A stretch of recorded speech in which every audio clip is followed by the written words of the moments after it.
Hello. What if you took this class in person?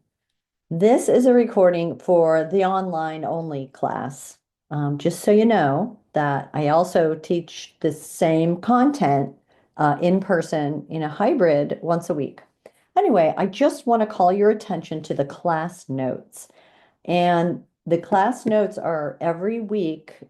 It has excerpts from your work, explanations of assignments, um, and we do exercises. You'll see that there's things that we're doing in class that you just might want to be aware of. So sit near someone you haven't been partnered with, all of that. So we're looking at the narrative assignment and it has the links.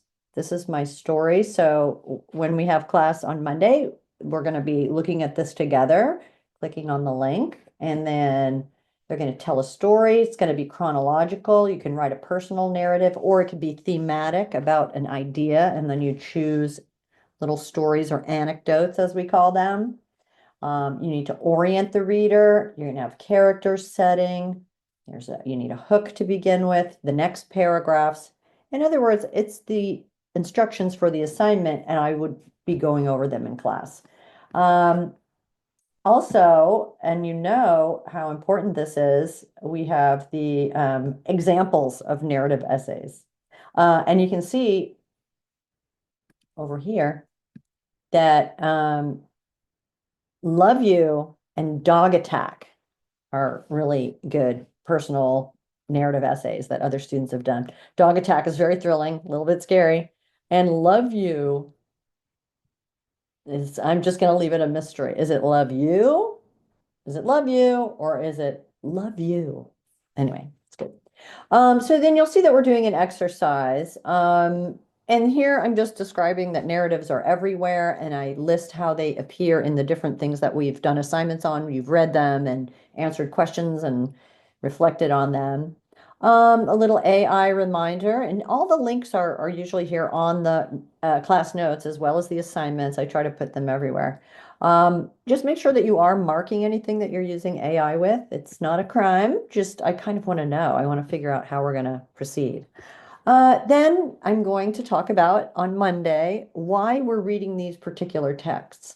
And on the one hand, they're simply, vehicles to help you practice analyzing academic texts and responding in the academic conversation. So that's just sort of technically, I guess I could have chosen many things, but I also chose them specifically so that they're news you can use. So their content of these is selected so that hopefully you'll find something helpful that you can incorporate into your actual life. So Brainology is in this week's assignment, and everyone had some very interesting things to say about that. But I want you to remember that at the top of this class notes document has been this little video, which has to do with the content of Brainology and how we, learn to improve or make progress in things that are difficult. And he has kind of a catchphrase, much like I have for this video. What if you took this in person? Um, this simple skill will keep you motivated. So he gets you to click on it, and it's really a very brief, 7-minute video, and I summarized it, and I would be in class kind of going over this. Um, and the science of the body of dopamine release and kind of tricking yourself into enjoying hard work is really just the science of learning to get pleasure from effort. He starts off with the words, hard work is hard. We don't tend to want to do it. How do you get from here to there? Because we've all seen people who really like to dig in, and some challenges are more fun than others. And in Brainology, it's about, students learning I can improve if when I meet challenges and they come to not dread them, and challenges become kind of a fun game. And that's akin to what's in this video. And what he's trying to convey is that your body releases dopamine when something pleasant happens, and you can train yourself by simply doing and repeating difficult activities. And the reward will come later, but you will condition yourself that this is a positive activity, and dopamine will begin to be released while you're doing the activity. So you love to play basketball, you love to work out, you love to write your paper.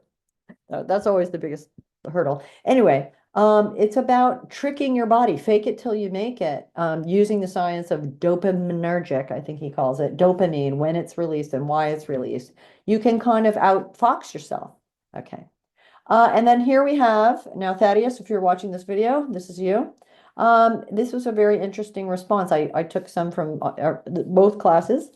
And then on these class notes, I will discuss them, which brings me to, if you don't want me to do that, make sure you let me know when you turn them in. So Thaddeus writes about how he was naturally inclined and better at math and science, seemed very clear cut, and he had a growth mindset, liked a challenge, wanted to do more and more. But when it came to language arts, no. Confusing, thought he had it. Every time he thought he had it. Every time I write an essay, it sounds good to me, and I'm excited to submit it, and then I get a big old F or C on it. I've never gotten a higher grade than a C plus. Now, and this is me writing this. I'm just writing it on this document. I didn't write this in his on his work, but I just wanted to say unto you that this is a good point, because Dweck doesn't really dwell on people having talent, because it is true that some people are naturally talented. I mean, she mentions it, of course, and says, watch out for praising that. But we all know that people do have talents, and it's just, I just want to emphasize that that is, of course, part of the equation. And I always think of Kobe Bryant, I'm a big fan. Full of talent and athletic ability. I mean, you can't rise to that level unless you have that. But it was really with him, if you've ever looked into him at all, maybe not, even if you haven't, I'm going to tell you, his work ethic was off the charts. And then he becomes, cream of the crop, top of the top. And without the work that goes with the talent, probably we might not have heard of him. Maybe he was just a player. Who knows? But Thaddeus is right. Language arts do seem to have a lot of moving parts that you can't quite nail down like a math or science project. And even in my instructions, there's so many do's and don'ts, and then you have to be creative and original at the same time. So it really isn't an equation. So it is a daunting task sometimes, but it can be fun. And the same principle applies that Andrew Huberman in his video is suggesting. Simply do it more. And when Thaddeus is saying, it sounds good to me, I wonder if he actually did read it out loud or try it again. And it's the repeating that makes things less difficult. Now, Miranda discusses the very thing that is Dweck is concerned with is parents and people telling you how talented you are when you're young, and she was very good at art. When I got to middle school, I started to feel behind in my artistic abilities compared to my classmates. There it is. Comparison is the thief of joy. Then suddenly she's like, well, wait a minute. What is the situation here? So and she says, now reading Brainology, I realized I didn't have a growth mindset. I let the fear of not being good enough stop me from improving. And I love this, even a little. So eventually she started doing it again, and then now regrets the time spent not thinking that a little was enough. Okay, and David A. Maxey, as he goes by. This is just a really good analogy because it just seems to make sense on a surface level. In my experience with weightlifting, I started having an issue with believing I couldn't lift larger weights. It has to do with improving. Can I become more intelligent? Can I improve this? I had a fixed mindset, thought I was limited by what I could lift. Now, I suppose there is a maximum somewhere along the line, but improvement about, strength, coordination, all the things that go with that. So he avoided it. And then later on, he says that he developed a growth mindset from talking to other people and he comes to realize as long as he worked regularly. And again, it's just repeating the practice of a thing that at first you may not like for whatever reason, your body, your mind, you're just like, ugh, this is not fun. If you persist and then enjoy the subsequent rewards, those two will get linked together and the experience itself will become enjoyable. According to Huberman, I think it's pretty true. I mean, you see a lot of people who love working out, and that seems strange. If you woke up in the middle of the night and your heart was pounding and you were sweating profusely, you probably wouldn't go, "Oh, this is great," But for some reason in the gym, people can get like that. So literally a growth mindset. He's growing his muscles. Oh, and then I mentioned my grandma. Inch by inch, life's a cinch, yard by yard. And if you if you can answer what the rest of that saying is, if you work it into your next assignment, I'll give you a little extra credit. And then we have Tanya, and Tanya says something interesting. She says, uh, in her academic explorations, particularly in music, she kind of goes off on a side road, but it's a good one. She says, I prefer teachers who touch on my improvement in a somewhat brutally honest way. I only improve by knowing what to study and practice. And I only know that because of someone's willingness to tell me something needs improving. So, two things on that.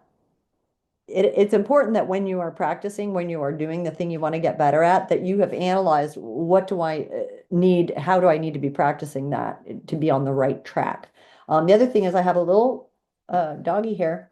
That's me. I am the Australian Shepherd, and their job is to nip to get the group going in the right direction. So if I'm nipping or if I say, oh, this needs improvement, I'm always trying to be tactful, but it would be good to just be able to say, oh, no, don't do this, do this. And then we can get in the right direction. Um, okay, so we know that small increments in class. That's what we do in class, by the way, online people. Oh, and I guess I will share this with you. In class, we did a little, oh, I don't know, is this going to show? Okay. We did a little experiment and we asked people we did a writing on the computer. It was a free write, on a topics for the narrative. We did one on the computer on a document and one on this substance called paper. And then after that, I asked students to write about which one they preferred or what it was like, what was the difference, to kind of analyze their experience. And so in class, I'm going to ask the students to guess what you think the result was. Do you think people prefer the computer, paper? How many? I kind of was thinking, oh, is it going to break down with the women or going to do something different than the men? But we didn't quite have enough subjects for that experiment. What do you think happened in our little experiment? Okay, well, let me know if you're curious because I will tell you, but you'd have to indicate that you've seen this rip snorting video I'm making for you. And then here we have, this is something we would do in class, is we go to this is in your narrative assignment. And here we go. To solve it, these are social navigation. This is just a different way into the narrative, kind of thinking about yourself in different situations or people that you've known or seen or experiences you've had. And it's a list to give feedback. First make the other person feel you care about them. Unspoken expectations are premeditated resentments. The best networking strategy is to help others first. Loneliness can happen to anyone. Assume others want to meet you. It's just kind of social observations that might be helpful or that might be interesting observational forays. Oh, here, build an inner circle that will give you honest feedback. That would be Tanya. She wants the honest feedback. If you're if we're worried about getting our feelings hurt all the time, it is difficult to, make progress when when it's suggested we're not doing something so well. Or we're not doing it in the way that it's supposed to be done or what have you. And then next week is spring break. And so in the meantime, you'll be working on your narratives and there's another group of study questions. And then there's the rough draft of your narrative is due on April 2nd. And there's also in the assignment, there's an outline that you could fill in if you want to turn that in for your rough draft. You have to look at the assignment, which here we have on the class notes. This is why it's handy. Here it is. Oh boy, I hope you will see this. Towards the end, here we go. It's in the middle, I guess. Here's an outline format you can fill in with notes. What's going to be your hook? Click on the link though. What does a hook look like? Oh, It's a joke, it's a quote, it's an anecdote, it's statistics. Then you can do what's going to be the beginning, what's the background, what are the characters, what happens at the beginning of the situation. You can just use this as notes, and if you wanted to turn that in for your rough draft, that'd be fine, or just to collect your thoughts. Okay, I know this video has been kind of long, but I do want you to know that these class notes are up every week and they show what students have worked on, and I give you feedback. I give you honest feedback. Um, just to make sure that people are kind of rolling with the instructions. That's the number one thing. You have to read the instructions and not just read them and have them bounce off like water on a duck's back. You've got to really implement them. And then the other thing about the instructions for papers especially is reading the examples. And that was true of when you did paragraphs. Okay.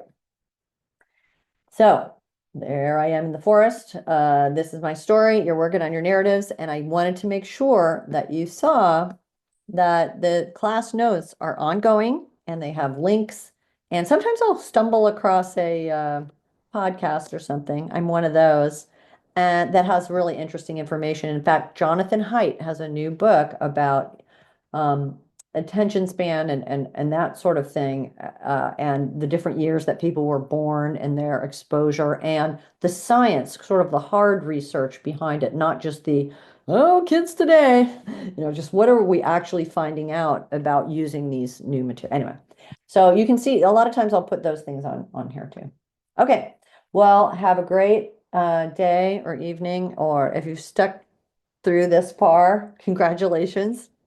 And write me a note if you saw this. And if you know what my grandma said, inch by inch, life's a cinch, yard by yard,